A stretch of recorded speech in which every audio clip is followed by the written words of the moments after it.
guys, hello, welcome back to my YouTube channel. This is पूजा सुनील मित्तल। कैसे हैं आप सब? आई होप कि आप लोग बहुत अच्छे होंगे एंड मैं भी फ़िलहाल अच्छी हूँ, ठीक हूँ बट वीकनेस बनी हुई है। See my dark circle, oh my God. मतलब बहुत ये पहले से ही ऑलरेडी वीक थी मैं और बहुत कुछ ज़्यादा हो गई। गाइस इतने दिनों बाद, इतने टाइम बाद आने का रीज़न ये है कि जैसे कि लास्ट व्लॉग में आप लोगों ने देखा होगा तो मुझे टाइफाइड हो गया था और बहुत ज़्यादा बीमार हो गई थी मैं, जिसकी वजह से मैं कंटिन्यू नहीं कर पाई थी। आई नो यार, यूट्यूब पे ग्रो करने के लिए ना कंसिस्टेंसी बहुत ज़रूरी है, वो मेरे से हो नहीं पा रहा। कुछ ना कुछ प्रॉब्लम आ ही जाती है ना, जिसकी वजह से ना बीच में ही ना ब्रेक हो जाता है। तो अभी देखो कोशिश पूरी रहेगी क्योंकि बैक टू बैक फेस्टिवल्स आ रहे हैं। कोशिश पूरी रहेगी कि मैं रेगुलर रहूं, ठीक है।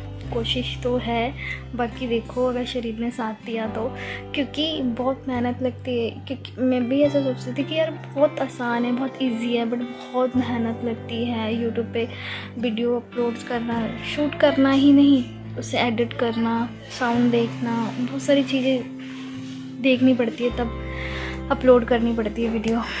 एंड अभी आज का ये जो व्लॉग है एक्चुअली मेरी सासू मॉम का श्राद्ध था, तो हम लोगों ने जो भी थोड़ा बहुत कुछ किया है उसको मैंने शेयर किया आप लोगों के साथ में। और ठीक है, बाकी और तो कुछ नहीं। और मुझे ज़्यादा बोला भी नहीं जा रहा, पता नहीं क्यों अजीब सा हो रहा है। सांस मतलब कंटिन्यूसली बोल रही हूँ ना तो सांस ऊपर की तरफ चढ़ रही है, सांस फूलना जिसे कहते हैं, ऐसा कुछ हो रहा है। और कई बार मेरे को थोड़ी सी प्रॉब्लम हो गई थी तो मैं लेट कर ये शूट कर रही हूँ। तो मेरी सासू मॉम का जो श्राद्ध है उनको गए हुए 2.5 ईयर हो गए। पहला लॉकडाउन था ना, तब वो एक्सपायर हुई थी, पहले लॉकडाउन में। वो टाइम हमारे लिए इतना बुरा समय था ना, इतना बुरा समय मैं आप लोगों के साथ शेयर भी नहीं कर सकती सीरियसली। एक तो लॉकडाउन कितना टफ था, पहला लॉकडाउन, किसी के लिए भी घर से बाहर जाना कितना मुश्किल था। ये वाली सिचुएशन वही लोग समझ सकते हैं जिनके घर से उस टाइम पे कोई गया हो। तो ये सिचुएशन जो है वो वही समझ सकते हैं।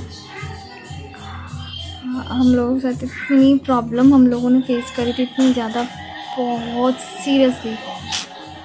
एक तो कोई आया नहीं था क्योंकि नहीं आ जा सकते थे कहीं भी उस टाइम पे, और सबको पता है कितनी स्ट्रिक्टनेस थी पहले लॉकडाउन में।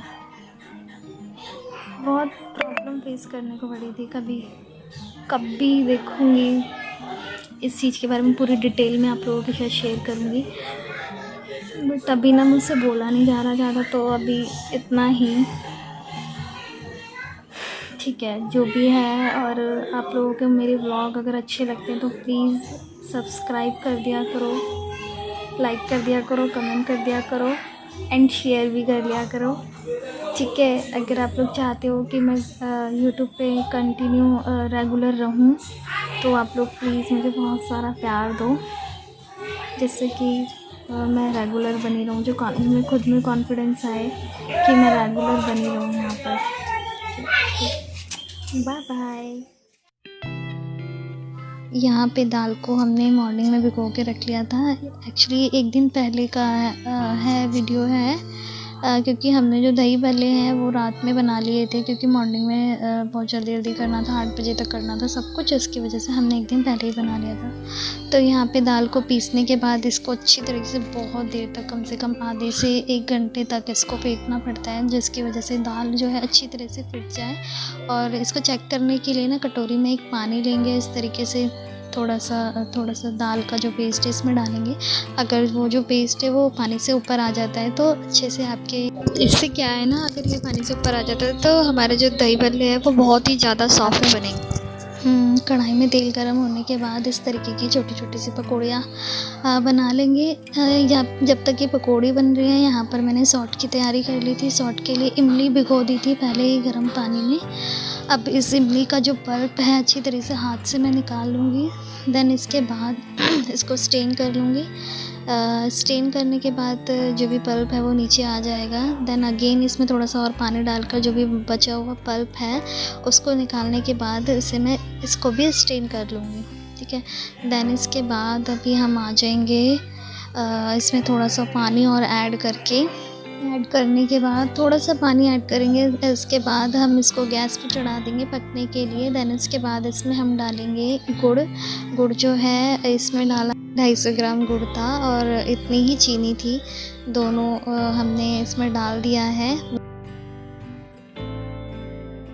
के बाद इसमें डालेंगे कस्तूरी लाल मिर्च एंड उसके बाद डालेंगे नमक, थोड़ा सा गरम मसाला और थोड़ा जितना नमक डाला उतना ही काला नमक डालेंगे। तो वाइट नमक उतना ही डालना जितना मतलब काला नमक भी डालना है, उसके अकॉर्डिंग ही आप लोग डालना।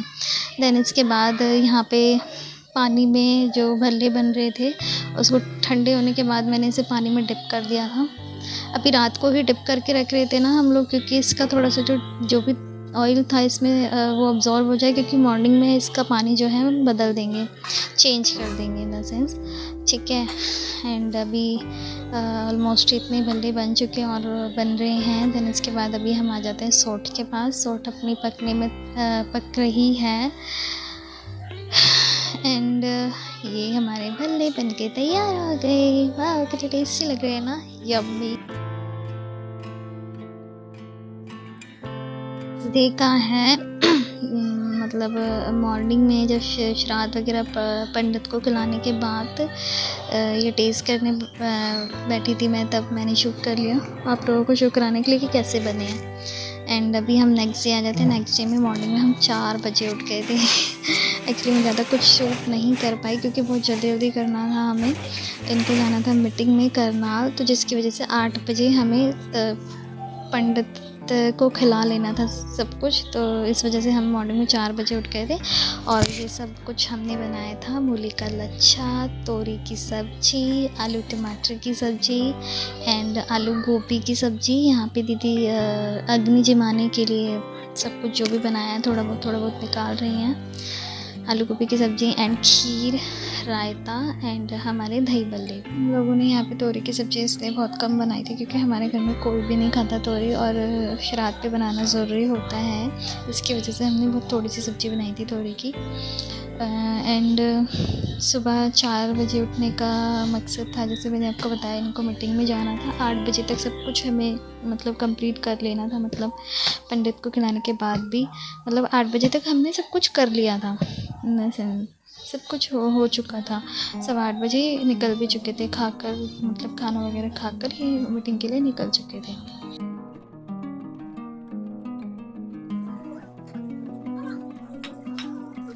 तो सब कुछ जो भी कुछ बनाया था, फर्स्ट ऑफ ऑल यहाँ अग्नि जमानी थी। श्राद्ध में जो भी कुछ बनाया जाता है उससे पहले अग्नि जमानी पड़ती है। देन उसके बाद गऊ की रोटी, कौवे की रोटी एंड तीसरा किसने निकाला था मैं भूल गई।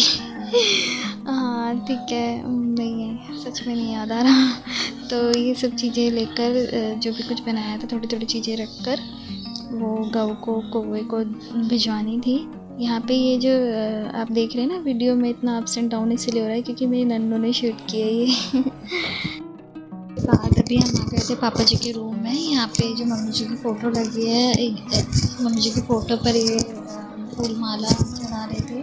फ़ोटो को अच्छे से साफ़ करके सिलेक्ट करके फूल माला वगैरह चढ़ा रहे थे। देन उसके बाद भगवान जी का भोग लगाया। देन उसके बाद मैंने ये मेरे क्यूट से कान्हा जी, इसके बाद पंडित जमाने के लिए जो थाली थी वो लगा ली थी मैंने अच्छे से। देन इसके बाद अम्मा आ गई थी। अम्मा क्या है हमारे पड़ोस में ही रहती हैं, हमारे जो नेबर हैं वो पंडित हैं।